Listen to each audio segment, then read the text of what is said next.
How to add overlay in Capcut. Hello everyone. In this video, I will show you how to add overlay in Capcut. First of all, open up the Capcut application in your device. Once you open up the Capcut application, tap on New Project from here. Then, you need to choose the video from the gallery which you want to edit.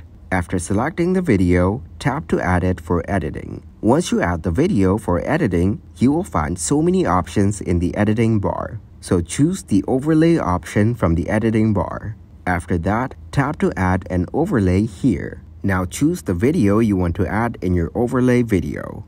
Then you can adjust the overlay video on top of your original video. Once you add your overlay video, you can tap on the share icon. And you can download the edited video from here.